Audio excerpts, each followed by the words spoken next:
Bonjour, aujourd'hui je vous montre comment réaliser un plan de travail carrelé en béton pro.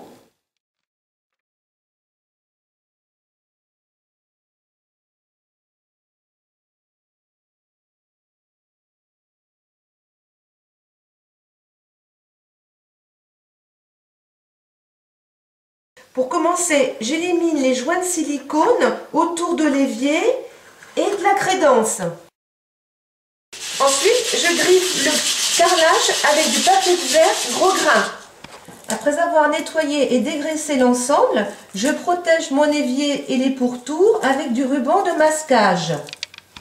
J'applique le primaire d'accrochage. Cette application se fait soit au pinceau ou à la pâte de lapin et à la brosse-pouce pour les angles.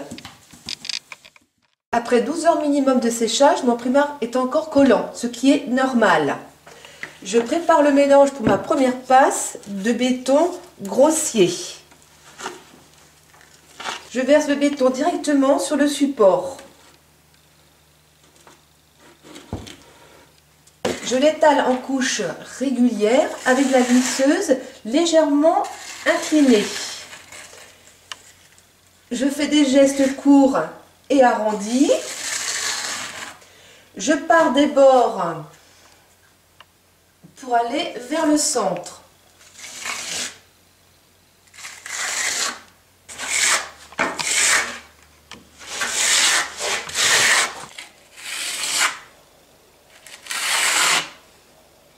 Pour les petites surfaces autour de l'évier et de la plaque de cuisson, j'utilise une spatule. Les rayures laissées lors de l'application ne sont absolument pas gênantes. Une fois terminée cette première passe, j'enlève le scotch de masquage pour avoir un bord net. Pour masquer les différences de niveau dues au joint du carrelage, j'applique après 24 heures de séchage une deuxième passe de béton grossier. J'égrène les arêtes de matière.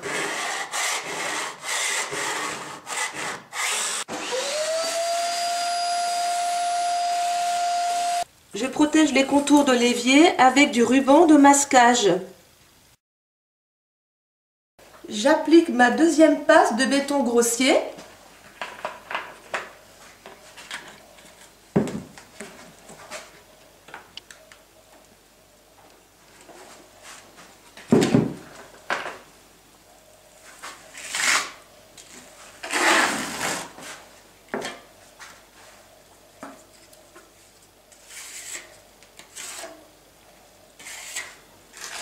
S'il reste des grumeaux, n'hésitez pas à les écraser avec la lisseuse.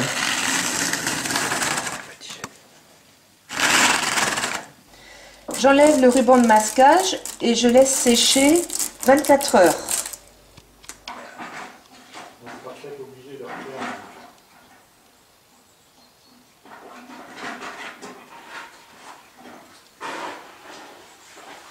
Je fais un léger égrenage avec la spatule afin d'éliminer les arêtes de béton et les gros grains.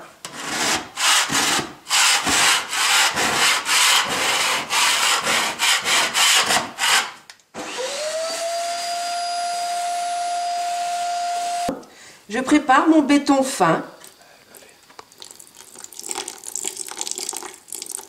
J'applique en couches fines et régulières.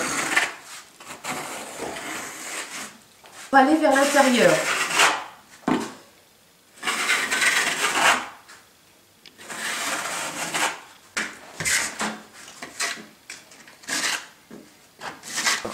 Ne pas hésiter régulièrement à nettoyer la lisseuse. Ce béton finition permet de lisser l'ensemble et de créer des effets. Une fois terminée l'application du béton fin, j'enlève le ruban de masquage.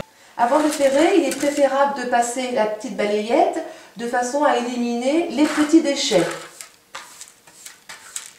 Pour parfaire les angles, il est nécessaire de passer un petit coup d'éponge abrasive.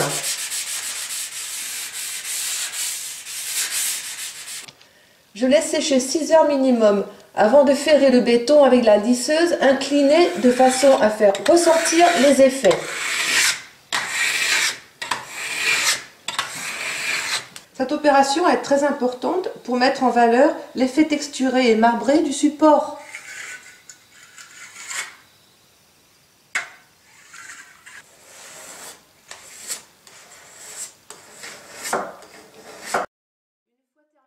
Je peins la baguette avec la satinelle de mon choix.